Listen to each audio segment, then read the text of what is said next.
Welcome everyone to Monday Match Analysis. I'm Gill Gross. Jannik Sinner is your 2024 ATP Finals champion. He takes the crown in Turin in a US Open final rematch, takes down Taylor Fritz in straight sets, and puts the exclamation point on his remarkable 2024 season.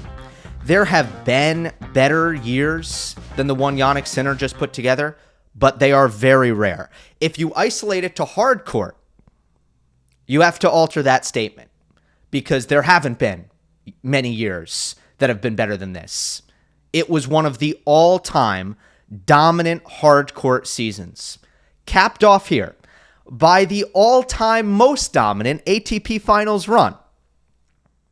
What a way to finish it. It started with the maiden title at the Australian Open. It ends in Turin. There is Davis Cup, but it ends in Turin in the best possible way for Jannik Sinner. So let's go kind of point by point here. 50-3 is his hard court record at the end of the year. The three losses: Alcaraz at Indian Wells, Rublev in Canada, Alcaraz in Beijing. He becomes the third player in the Open era to win all three big hard court titles: Australian Open, US Open, ATP Finals. Djokovic did it 2 times. Federer did it 3 times. I just called it the most dominant ATP Finals run of all time. He beat Alex de Minaur 6-3, 6-4. He beat Taylor Fritz 6-4, 6-4 in the round robin. He beat Daniil Medvedev 6-3, 6-4. In the semis, he played Casper Ruud, won it 6-1, 6-2. And in this championship match, he beats Taylor Fritz 6-4, 6-4. Again, so all 4 sets he played against Fritz were 6-4 sets. He is the first since Ivan Lendl in 1986 to win this title without dropping a set. He lost 33 games total. That is the fewest ever. So just incredible. As good as it gets. And look, his average game was good enough to win big titles on hard court. If Jannik just played his average this year, that average was good enough to hoist trophies at the end, which not a lot of players can say, but that's what makes a great player. This was even more than that. This wasn't his average. This was his A game. This was his 10 out of 10. So on this week's Monday Match Analysis, I will discuss specifically why I feel that this individual performance by Sinner was so strong, so unbeatable. Then I'll bring Taylor Fritz into the mix. We'll talk about the dynamics in this head-to-head because we have seen these two face off now a few times in the last several months. And I do want to compare it to the Zverev head-to-head because the world number 2, the current world number 2, has lost 3 matches in a row to Taylor Fritz, all at big events. And Jannik has had no such issues. And I want to talk about the difference in those head-to-head dynamics because I think that will be informative. I will offer some words on the doping cloud over Sinner's 2024 and triumphs such as this one. I don't have that much to say, but I will address it. And I will end on some big picture thoughts on Taylor Fritz. But first, our sponsor. This episode is brought to you by Melon. Look, people who've played tennis with me over the years will tell you, I've never been a hat guy. And that's because I felt the hat industry has a problem, which is that you wear a hat for a couple of weeks, you sweat in it, it starts smelling bad, you try to wash it, it loses its shape, it falls apart, and it's a mess.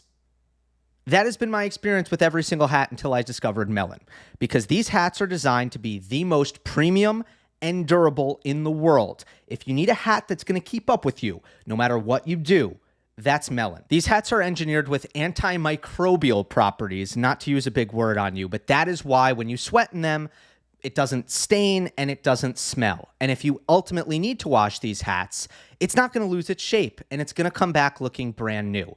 This is the Hydro hat, my Melon hat of choice. It's been tested in lakes, oceans, and pools. It's built for the water. It's not going to fall apart in these situations. The style part is also really important. Everybody's got a different taste in hats. Melon understands that, so the selection is huge. There are tons of shapes and colors and styles, And there's even a fit finder on the website. So if you're not sure, like, what hat is right for me, what size is right for me, the site can break down exactly which hat might suit you best to kind of give you a help in that direction. If you're looking for a hat that you can sweat in, that you can play tennis in, you can do whatever you want in, and it's still going to last you 5 times longer than any other hat, look no further. Go to melon.com. That is MELIN.com,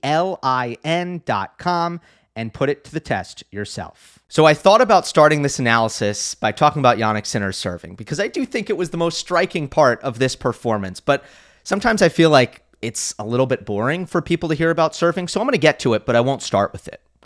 Let's start with the dynamics in this Sinner-Fritz head-to-head. In the round-robin match, I think Taylor came onto court and deployed the same mindset, the same tactics, if you will, that he did at the U.S. Open, which is, I'm going to redline my ground stroke aggression because I know in this head-to-head, I can't be playing defense. I can't afford to be playing any defense. I'm not quick enough, I'm not skilled enough defensively to withstand Sinner's baseline firepower, so I need to be the one attacking. And Fritz served great, and he hit huge. He suffocated Jannik. He made him very uncomfortable with his aggression. Fritz averaged 86 miles per hour on his forehand in the round-robin match. That is an astronomical average. He executed really well. He had still conditions, right? So it's going to be a lot easier for Taylor to play that way on an indoor hard court than it will at the U.S. Open, because if you're going to raise the risk profile in your game, you're likely going to be able to do that at the cost of less errors when you're indoors versus outdoors. So when I was watching Sinner-Fritz, I thought, oh, this is a little bit better for Taylor than the U.S. Open, probably because of the roof. But in both sets, at 4-5, when the scoreboard pressure lifted, Sinner continued to play very committed, extremely skillful defense, whereas his lateral movement was on display and his ability to hit big out of the corners was on full display.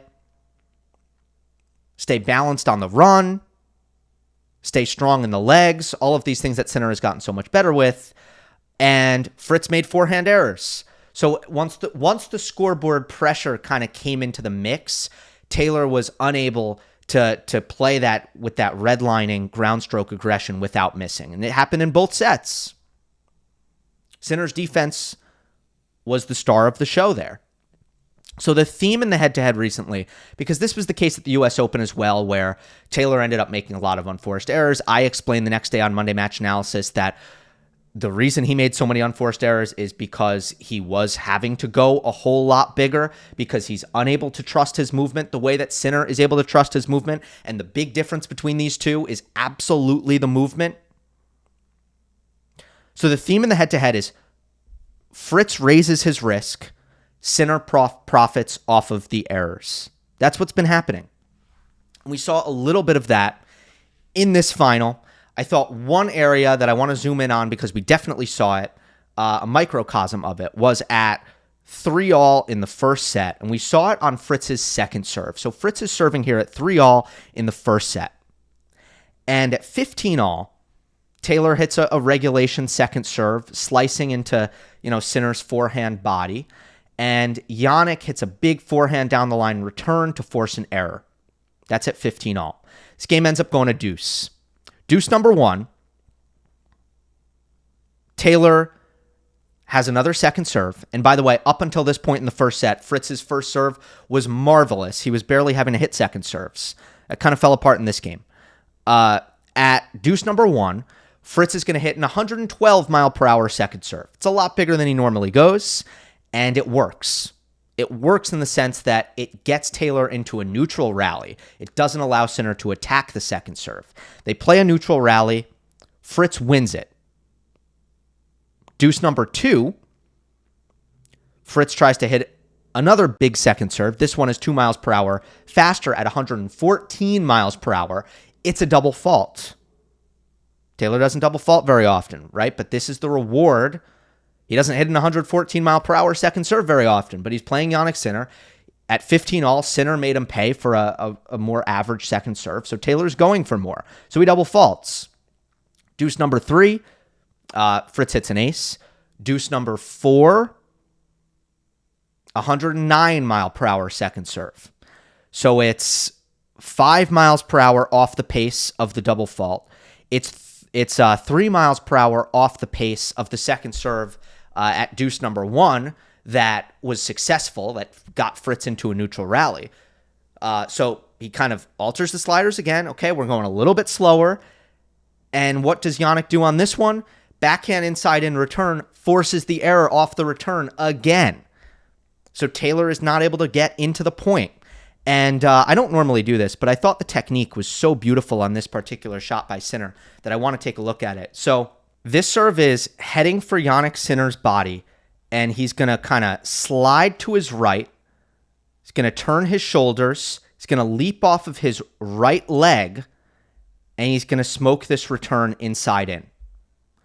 What I really loved about this return, what I thought was so sensational about it, is the fact that he was able to jump off of his right leg to create leverage and protect his contact point while maintaining great balance and control and a still head. So you might ask, why do you hit a jumping backhand? Right? Why did Sinner hit a jumping backhand on here?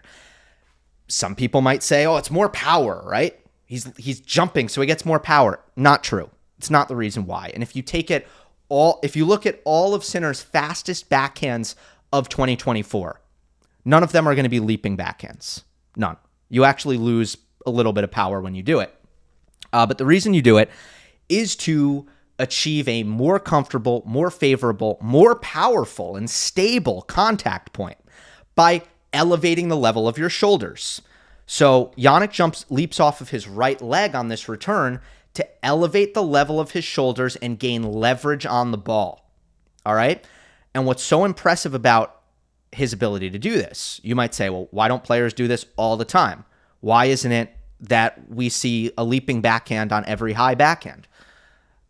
The difficulty in it is you risk your balance, you risk your body control, and it's very difficult to just maintain the, I would say, the integrity of your technique and the control of your body while leaping into a shot.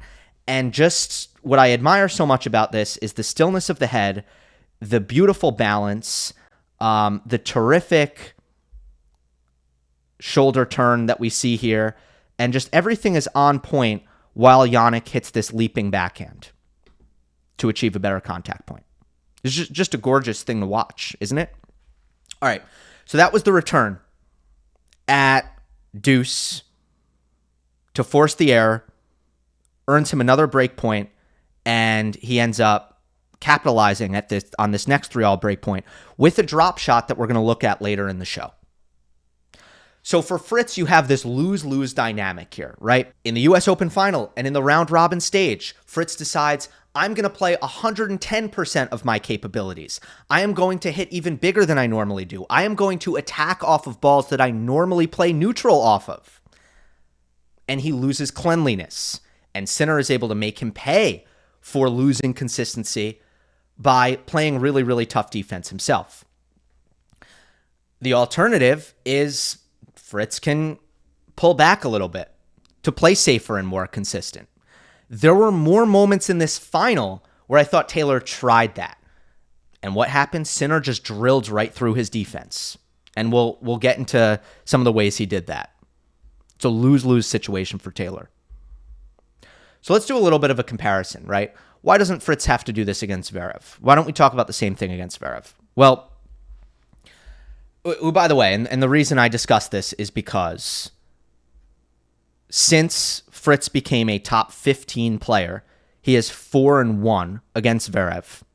Fritz has been the lower-ranked player in all 12 meetings against Zverev and leads the head-to-head 6-5, and I'm excluding Laver Cup because I don't like to include Laver Cup. 2024, Fritz wins at Wimbledon. He wins at the US Open. He wins at the ATP Finals. And in Rome, Zverev wins that one. So it was pretty impactful, that one win that Zverev got, because he would go on to win the tournament. So they played at big events, right? But Fritz has a very favorable record against Zverev. And we don't talk about Taylor having to redline, having to increase his risk profile against Zverev. Why? Well, because off the ground, Sinner can expose Fritz's movement in a way Zverev can't. Zverev doesn't hit the forehand drop shot, which we're going to talk about. Sinner doesn't make as many finishing mistakes at the net as Zverev sometimes does. Those are the smaller ones. The big ones are as follows. Zverev doesn't hit the forehand as big as Sinner. He doesn't take the ball as early as Sinner. And sure, their backhands are equally as dangerous, but not if you take the runaround into account. If you hit a weaker cross-court backhand to Zverev, Sasha's going to try to attack you with his two-handed backhand, which is an excellent shot.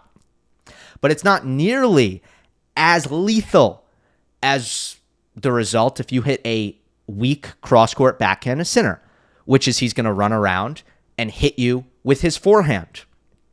And as great as Zverev's backhand is, it is a whole lot more manageable than Jannik Sinner's forehand. If you look at the speed, if you look at the spin, maybe not the precision, but Sinner's forehand is a lot bigger than Zverev's backhand. So Fritz doesn't feel like he needs to redline against Zverev because he doesn't feel as threatened.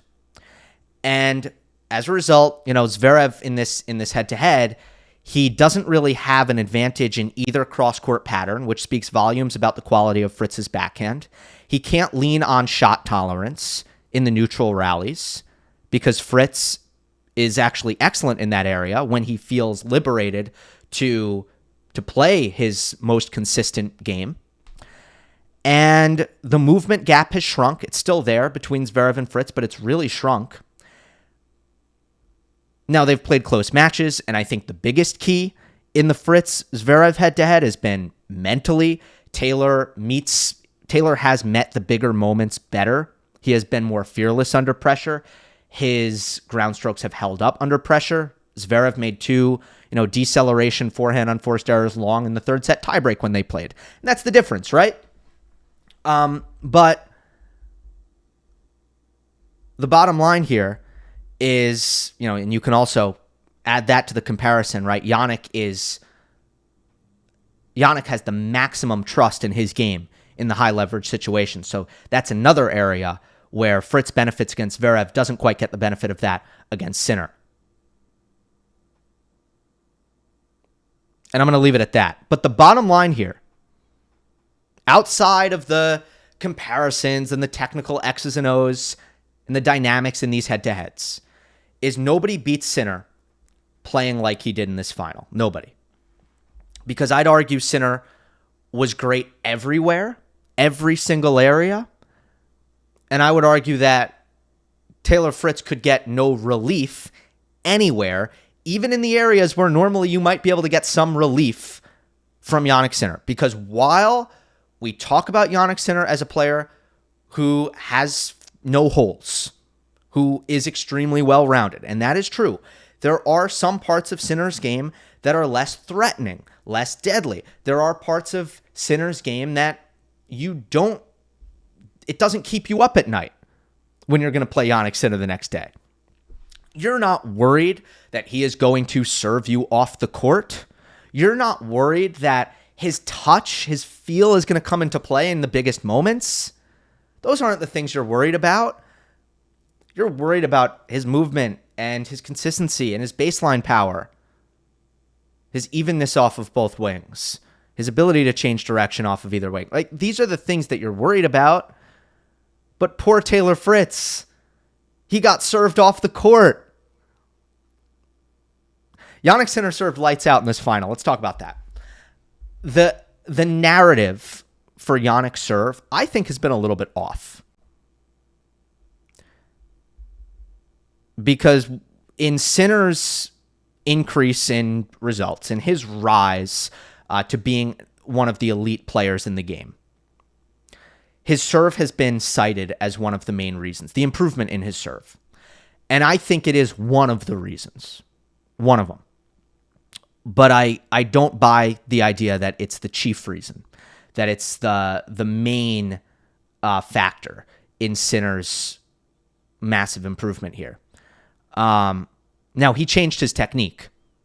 And because he changed his technique, it became that shiny object for onlookers, observers, whether it be fans or media or whoever, analysts. Because he changed his technique, it became that shiny object that was really easy to just grab onto. And his serve absolutely improved. Nobody's disputing that. But make no mistake, it remains the weakest core attribute in his game.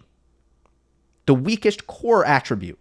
Because while he has one of the biggest forehands, one of the biggest backhands, he is one of the best movers. You look at the serve, among top 50 players, 24th in ace rate, average. First serve in percentage, 33rd, slightly below average. We even talked to Tom Corey of Tennis Insights midway through the season, and I said, Tom, where is the data showing that Jannik is weakest? Here's what he said. Worst stat, it's still, based on the data, it's still his serve. If you're going to say like the worst part of his game, because I looked into the numbers and lots of things in preparation for this. Right now, his serve quality is ranked at 8.1 and 8.8 for this season and 8.1 for his average.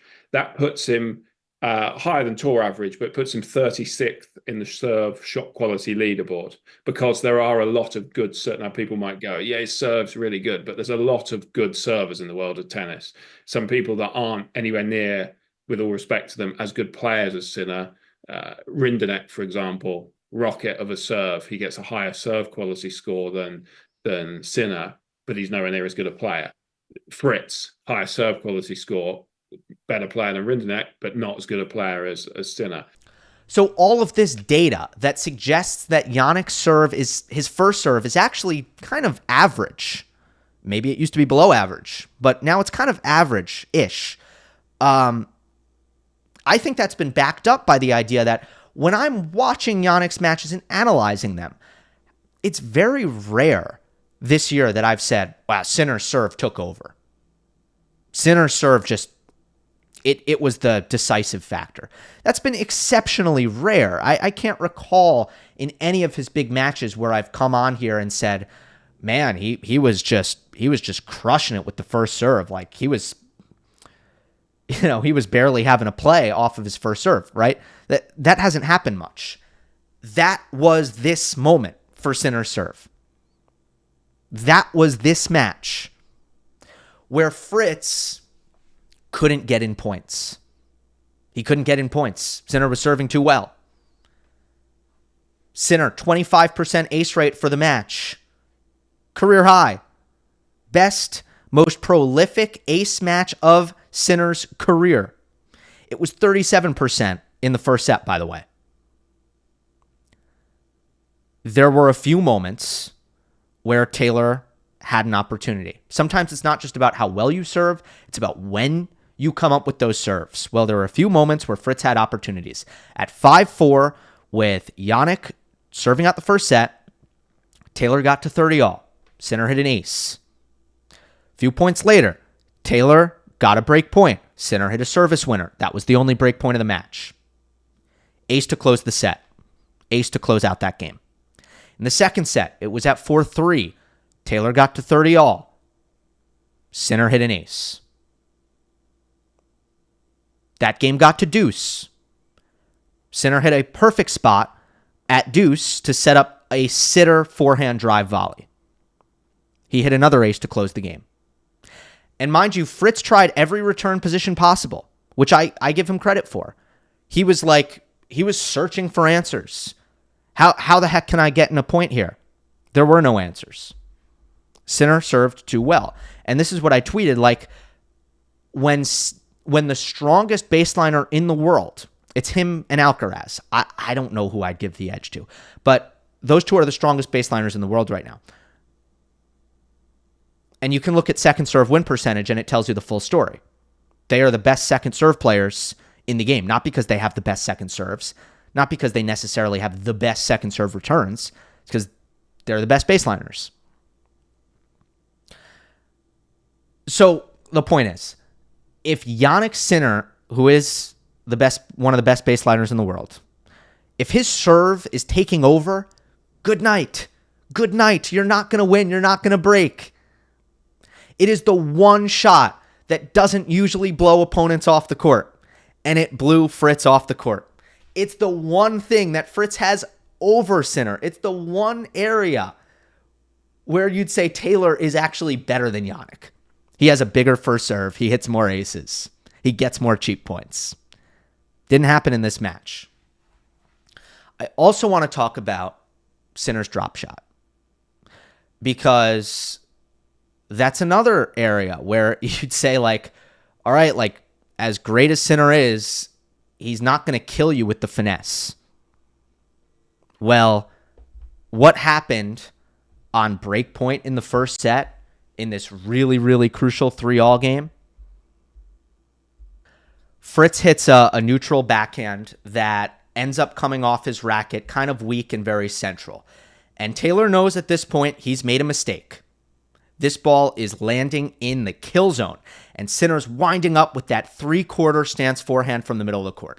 The screenshot that you're looking at right now, if you're watching on YouTube, it is one of the most terrifying sights in tennis. Jannik Sinner loading up his forehand. And Taylor knows that.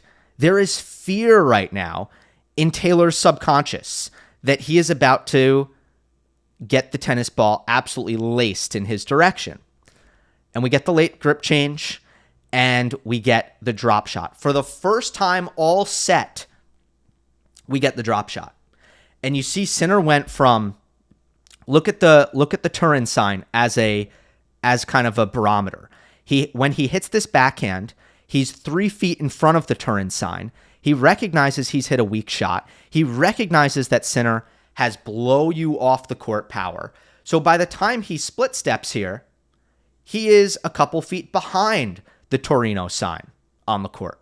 He's retreated 5 feet. Sinner is on the baseline here, and that's why it's a great time to hit the drop shot. It is still a slightly difficult drop shot to execute just by nature of how deep in the court Sinner is. If you've played tennis, you know this. Hitting a drop shot from the baseline is just, it's not all that easy. It's not all that easy to do. From the service line, much easier. But Sinner is on the baseline here, so it's not a super easy shot. He still hits it extremely well. He gets the ball to bounce twice within the service box. That's kind of the marker of a good drop shot.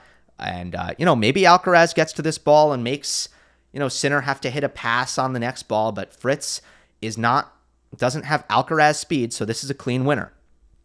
And there was another crucial point in this match where Sinner went to the forehand drop shot with great effect. It was 5-4, 15 all. And Sinner had just missed so on the first point of the game, he has a +1 forehand, and he flirts with the baseline, nearly made the unforced error, and just lands it on the baseline. Looked nervy. Next point, forehand unforced error. Looked nervy. So Fritz sees this. And we're not going to get hyper-aggressive Taylor Fritz on this next point, because Fritz is hoping. Jannik is nervous. So they get into a backhand exchange. Fritz hits much more central, much more towards the middle of the court.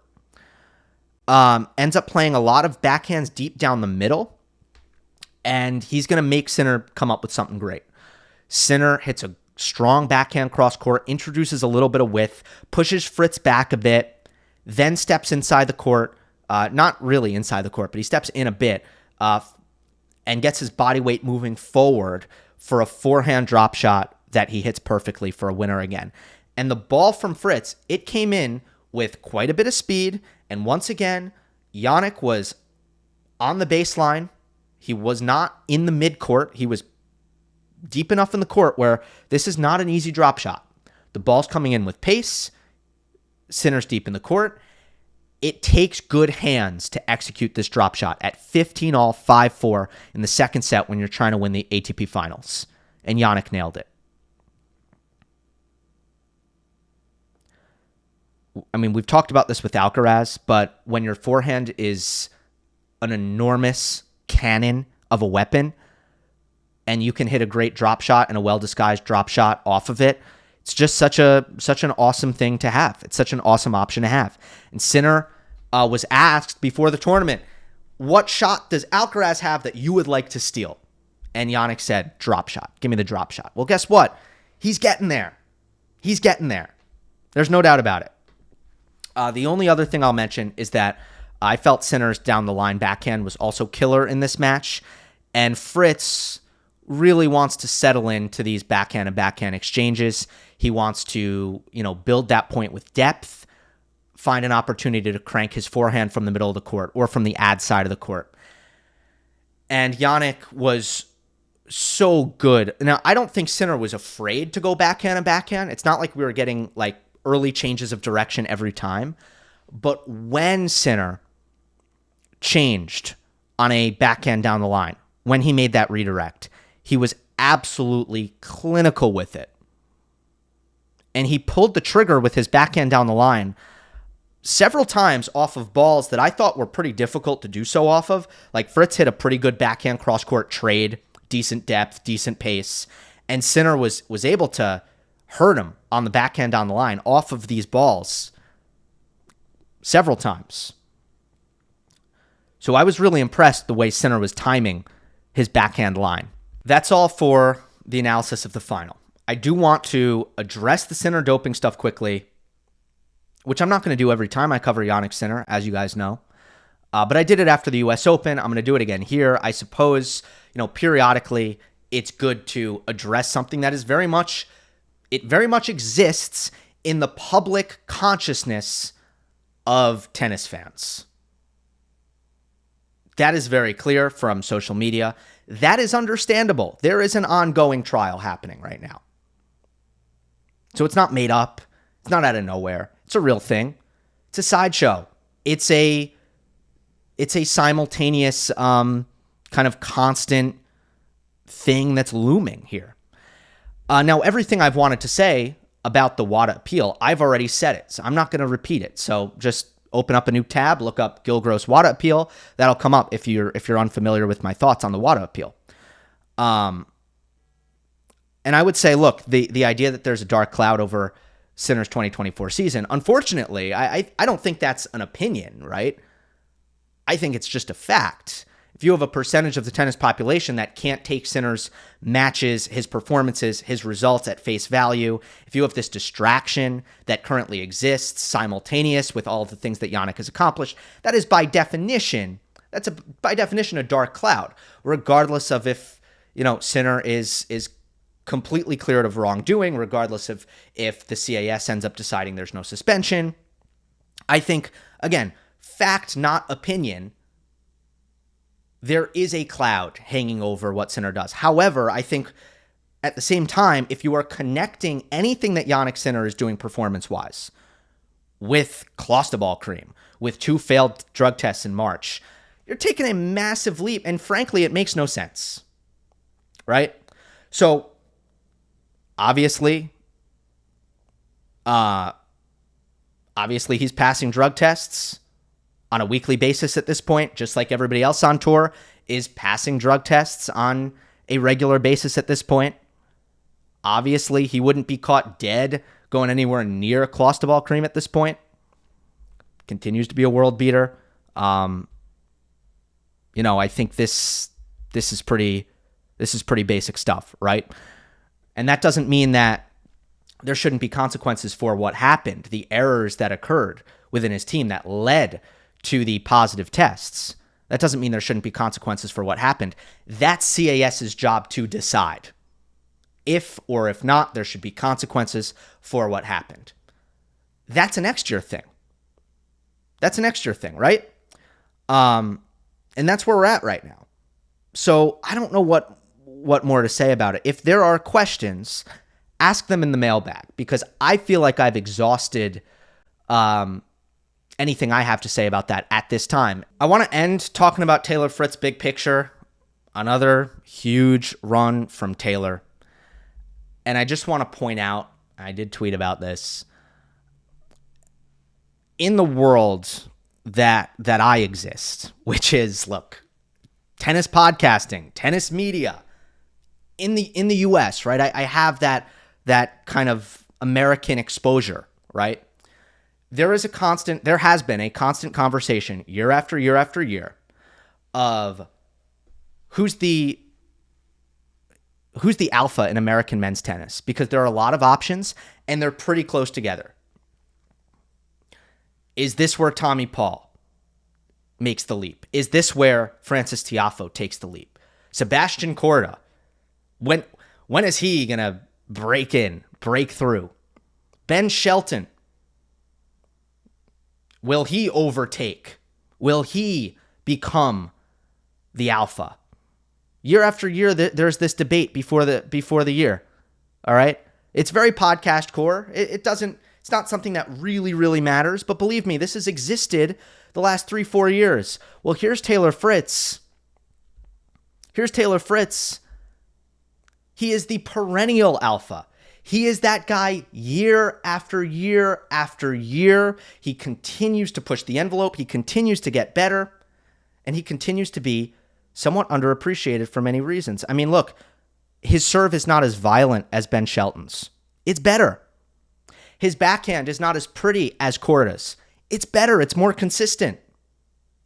He is not as athletic as Tommy Paul from the back of the court. He's still a better baseliner because he strikes the ball better. He is not as inventive, as creative as Tiafoe. He's 10 times more consistent. And I think the main thing that is easy to miss with Taylor, or that people have missed, if I'm comparing him to the other Americans, and I by no means think that like the other American men are mentally weak. It's not what I'm trying to say. But there's a whole scale here. And as far as who has the best head on their shoulders, give me Taylor Fritz. I think Fritz is exceptional mentally. I think that is where he separates himself from the rest, maybe more than any other area, because his tactics are exactly what they should be. He knows exactly how he needs to play. He is usually pretty fearless in the big moments, and he's had his moments with nerve management issues, especially when he was younger, but I think he's kind of shored that up. His competitive drive is amazing. He never turns off. Week to week to week, he competes. When does Taylor Fritz show up for a tournament and doesn't bring the intensity, doesn't bring the energy? I don't see that happening. I see him expecting the most out of himself every single week, which is very hard to do. And when he's playing top guys, he expects to win. He expects to beat everyone, and you can tell. You can tell by the way he's competing in these matches. You can tell by the way he's reacting when he's failing, by how gutted he was after the U.S. Open final, by how frustrated he has been at times with some of the mistakes. So he has no wave the white flag. He has no, I'm not the athlete that Jannik is, I never will be, whatever, I'm going to lose. There is no, that's not in his DNA, and he deserves a lot of credit for that. So Taylor Fritz is going to finish American year-end number 1 for the 4th time in a row. He has been a mainstay in the top 15. He is now pushing the envelope as he kind of rises within the top 10. He's making a top 5 push. And there are improvements that are still possible, but he has gone beyond. He is a talent maximizer in every sense of the word, and he has gone beyond, I think, what most people would have achieved. And that is a testament. I'm saying what most people would have achieved with the hand that he was dealt. I don't think he is the most talented, the most naturally gifted athletically. He is squeezing every ounce of it out of himself. And I think as far as improvements go, he needs to keep pushing the footwork. He can still be a little bit sharper with his feet and keep working the transition game, which he has been working on for years. Finally saw some progress this year. Some real progress in the matches. I don't doubt that he's been improving in practice and in training, but this was the first year where we started to see it in the matches. There's still certainly work to be done in that area. So just wanted to say that about Taylor Fritz. All right. Mailbag coming later this week. Davis Cup stuff. There will be an episode of 3 coming out as well. So look out for that on my other channel. Hope you enjoyed. Don't forget to subscribe. I'll see you next time.